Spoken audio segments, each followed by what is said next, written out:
உங்கள் எஸ் ராமசிவனேசன். ஹாப்பியாக இருக்கணும் அப்படின்றது தான் எல்லாருக்குமே ஆசை. மகிழ்ச்சி மகிழ்ச்சி மகிழ்ச்சி அதைத்தான் நம்ம விரும்புகிறோம். ஆனால் அதை அடையிறதுக்கு பார்த்திங்கன்னா சின்ன சின்ன விஷயங்கள் நீங்கள் கடைபிடிச்சிங்கன்னா உங்கள் லைஃப்பில் பார்த்திங்கன்னா அந்த இலக்கை நீங்கள் சரியாக அடைய முடியும். உதாரணமாக பார்த்திங்கன்னா மகிழ்ச்சியாக இருப்பதற்கு நிறைய பயிற்சிகள் இருக்குது. உங்கள் மனசை மகிழ்ச்சியாக வச்சுக்கிறதுக்கு சில முறையான விஷயங்களை நீங்கள் கடைபிடிச்சு அந்த கவுன்சிலிங் பண்ணிங்கன்னா அதற்கு வாய்ப்புகள் ரொம்ப அதிகமாக இருக்குது. அதே போல் பார்த்திங்கன்னா ஹாப்பி ஹார்மோன்ஸ் அப்படின்றத நம்ம இந்த பதிவில் பார்க்க போகிறோம். பொதுவாக பார்த்திங்கன்னா உங்களோட ஹாப்பிக்கு பார்த்திங்கன்னா ஒரு 4 ஹார்மோன்ஸ் வேணும். ஒன்று செரட்டோனின், டோப்போமின், ஆக்சிடோசின், எண்டோர்ஃபின். நம்ம 1, 2, 3, 4ன்னு வச்சுக்குவோமே சிம்பிளாக. அப்போ இந்த 1ஆம் நம்பர் ஹார்மோன் உங்களுக்கு பொதுவாக மூளையிலையும் குடற்பாதைகள்லையும் உருவாகும். இது பார்த்திங்கன்னா ஒரு 20 to 30 கிராம் கார்போஹைட்ரேட் உணவுடன் இணைத்து அந்த ட்ரிப்டோபன் உள்ள உணவுகளை நீங்கள் சாப்பிடணும்னு சொல்கிறாங்க. அப்போ பார்த்திங்கன்னா பொதுவாக என்னென்ன உணவுகள் இது இந்த ஹார்மோன் சுரக்கிறதுக்கு நமக்கு உதவும் அப்படின்னா முட்டை கொஞ்சம் சேர்த்துக்கிட்டே வரலாம். அதே நேரத்தில் முட்டை சாப்பிடாதவங்க இல்லை மற்ற வெஜ் நான்வெஜ் சேர்த்து எடுத்துக்கிறவங்க பார்த்திங்கன்னா சீஸ் சாப்பிட்லாம்.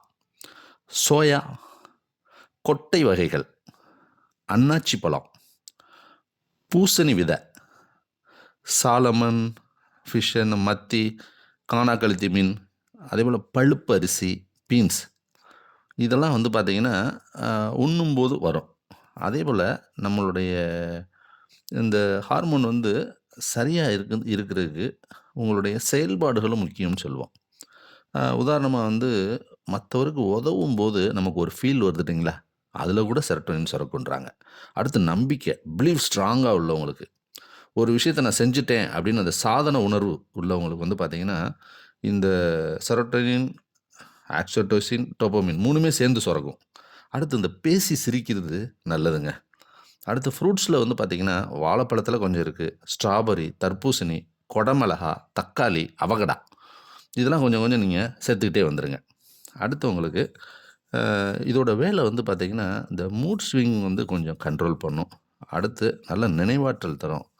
சிர்காடியன் கிளாக்கை நல்லா ப்ராப்பராக வைக்கும். உங்களுடைய தூக்க முறையை வழிமுறைப்படுத்துவதே அந்த சிர்காடியன் கிளாக் தான். அடுத்து உங்களுடைய நரம்புகளோட சமிக்கையை கடத்துறதே இதுதான்.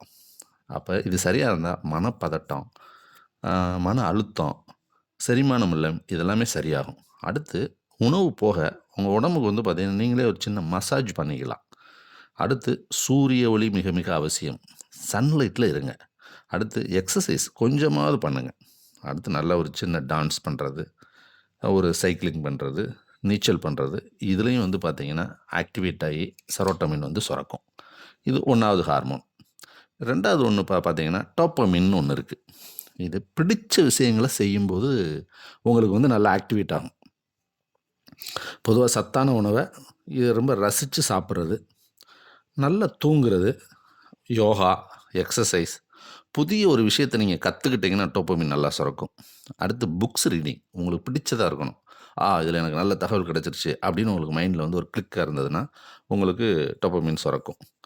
அதே போல் பார்த்திங்கன்னா இந்த டோப்போமின் சுரக்க வைக்கிறதுல இந்த செல் இருக்கு இல்லைங்களா, அது இருக்கும். ஆனால் இந்த டோப்போமின் பார்த்திங்கன்னா ரொம்ப அதிகரித்தாலும் ரொம்ப சிக்கலுங்க. ஒருத்தர் அடிமையாகிறதுக்கு ஒரு விஷயத்தில் பார்த்திங்கன்னா அதான் பண்ணும்.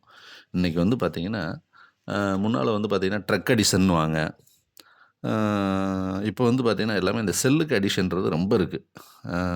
செல் பார்த்துட்டு குழந்தைகள்லாம் ரொம்ப அடிமையாகிறாங்க, பெரியவங்களே அதுக்கு ரொம்ப அடிமையாகிறாங்க. அடுத்து நீங்கள் எதுக்கெல்லாம் அடிமையாக இருக்கீங்களோ அதிலிருந்து வெளிவரணும் அப்படின்றதுக்கு பார்த்திங்கன்னா இன்றைக்கி சிலிக்கான் வேலியில் கூட டோப்போமின் டீடாக்ஸ்னு பண்ணுறாங்க. குறிப்பாக வாரத்தில் ஒரு நாள் இல்லை மாதத்தில் ஒரு நாள் பார்த்திங்கன்னா செல்ஃபோனும் யூஸ் பண்ணுறதில்ல, பார்க்குறதில்ல அப்படின்னு செய்ய சொல்கிறாங்க. இந்த மாதிரி பார்த்திங்கன்னா நீங்கள் எதுக்கு அடிக்ட்டுன்னு ஒரு நிமிஷம் உங்களை நீங்கள் யோசிச்சுட்டு அந்த விஷயத்தை ஒரு வாரத்துலேயோ ஒரு மாதத்துலேயோ செய்யாமல் விட்டு பாருங்கள். ஒருத்தர் ஃபுட்டியாக இருப்பாங்க, நிறையா பார்த்திங்கன்னா நான்வெஜ்ஜாக சாப்பிட்றது, இல்லை பீஸா சாப்பிட்றது இப்படி இருந்தால் அதை அப்படியே விட்டு பாருங்களேன். வாரத்தில் ஒரு நாள் சாப்பிடவே கூடாது. இல்லை ஒரு நாளைக்கு நிறையா சாப்பிட்றோம், 3 தடவை சாப்பிட்றோம்னா அதை ஒரு தடவை குறைக்கிறது எப்படி? இந்த மாதிரி விஷயங்கள் வந்து பார்த்தீங்கன்னா, நீங்கள் டோப்போமினை டீடாக்ஸ் பண்ணி பாருங்கள். உங்கள் லைஃப்பில் ஒரு பெரிய சேஞ்சஸ் இருக்கும். அடுத்தது ஆக்சிடோசின். அது 3ன்னு வச்சுக்கிறோமே, ஹார்மோன் நம்பர் 3. இது வந்து பொதுவா குழந்தை பிறப்பப்ப வந்து பார்த்தீங்கன்னா, லேடீஸுக்கு வந்து சுரக்கும்.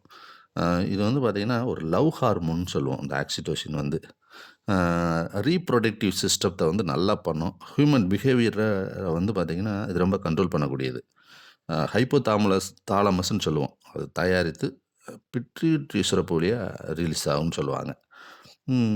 இது வந்து பார்த்தீங்கன்னா, ஒருத்தருக்கு உடலுறவு மூலியமா ஆக்சிடோசின் வந்து நல்லா சுரக்கும். ஆர்கசம் யாரெல்லாம் அடைகிறாங்களோ, அவங்களுக்கு இந்த ஆக்சிடோசின் வந்து நல்லா சுரக்கும். அடுத்து வந்து காமனா வந்து கமலஹாசன் ஒரு படத்தில் சொல்லியிருப்பார், கட்டிப்பிடி வைத்தியம்னு. ஹக் பண்ணுறதுனால வந்து பார்த்தீங்கன்னா ஆக்சிடோசின் இருக்கும். அமிர்தானந்தமாயி அம்மா வந்து பார்த்தீங்கன்னா, ஆன்மீகத்தில் அவங்க ரொம்ப புகழடைஞ்சவங்க. எல்லாரையும் ஹக் பண்ணுவாங்க. அதை சில பேர் தப்பாலாம் விமர்சனம் பண்ணுவாங்க. ஆனால் அந்த ஹக்கிங்கிறதுல உள்ள விஷயம் வந்து பார்த்திங்கன்னா, ஆக்சிடோசின் லெவல் நிறையா இருக்கனால நல்ல ஒரு மகிழ்ச்சியான மனநிலை வரும். நீங்கள் வந்து அம்மாவை, அப்பாவை, சகோதரர்களை ஹக் பண்ணி மேரேஜ் ஆனவங்க நல்லா ஹக் பண்ணுங்கள். உங்களுக்கு வந்து பார்த்திங்கன்னா, அதனால் அந்த கட்டி அணைத்தல் அப்படின்றது வந்து பார்த்திங்கன்னா, ஆக்சிடோசின் சுரப்பை வந்து அதிக அளவு பண்ணும். அதனால தான் அந்த படத்தில் கமலஹாசன் வந்து பார்த்திங்கன்னா, கட்டிப்பிடி வைத்தியம்னே சொல்லுவார். அடுத்து 4வது ஹார்மோன் எண்டோர்ஃபின். இது வந்து பார்த்திங்கன்னா, பெயின் ரிலீஃபுக்கு ரொம்ப உதவும். ஸ்ட்ரெஸ்ஸு குறைக்கிறதுக்கு, நம்ம மூடை நல்லா பாசிட்டிவாக இம்ப்ரூவ் பண்ணுறதுக்கு உதவக்கூடியது எண்டோர்ஃபின், 4வது ஹார்மோன். இதுக்கு வந்து நல்லா எக்ஸசைஸ் பண்ணணும். இல்லை நம்ம உடம்பை மசாஜ் பண்ணுறது நல்லது. இதுவும் வந்து பார்த்திங்கன்னா, உடலுறவுனால நல்ல ஒரு இது கொடுக்கக்கூடியது. மகிழ்ச்சியான செயல்களில் வெளிப்படக்கூடியது. யோகா, தியானம், ஆழ்ந்த சுவாச பயிற்சியில் நமக்கு வந்து இதை கொண்டு வரலாம். அடுத்து வந்து டார்க் சாக்லேட் சாப்பிட்றது, இல்லை காரமான உணவு சிலருக்கு பிடிக்கும். அந்த இது சாப்பிட்டு போகும்போது வந்து பார்த்திங்கன்னா, அந்த எண்டோர்ஃபின் வந்து ரைஸ் ஆகும். அப்போ இந்த விஷயங்கள் எல்லாம் கொஞ்சம் உணவு முறைகளில், இந்த உடற்பயிற்சி முறைகளில் நீங்கள் கடைபிடிக்கும்போது, உங்களுக்கு இந்த ஹாப்பி ஹார்மோன் லெவல் நல்லா இருந்தால், உங்கள் வாழ்க்கையே ஹாப்பி தாங்க. Happy, happy, happy. நல்ல மகிழ்ச்சியாக இருப்பீங்க. மகிழ்ச்சி பெருக பெருக உங்கள் வாழ்க்கை வந்து மகிழ்ச்சி டு ஆனந்தம் அப்படியே ட்ரான்ஸ்ஃபர் ஆகும். நீங்கள் நல்ல உயர்நிலைக்கு வருவீங்க. உங்களுடைய எல்லா செயல்களும் நேர்த்தியாக இருக்கும். உங்கள் வாழ்க்கையில் வந்து நல்ல அமைதி நிலவும், ஆரோக்கியம் பெருகும். நீங்கள் வந்து உச்சமான ஒரு உன்னத நிலையில் வாழ்வீங்க. வாழ்த்துக்கள். வாழ்க வளத்துடன்.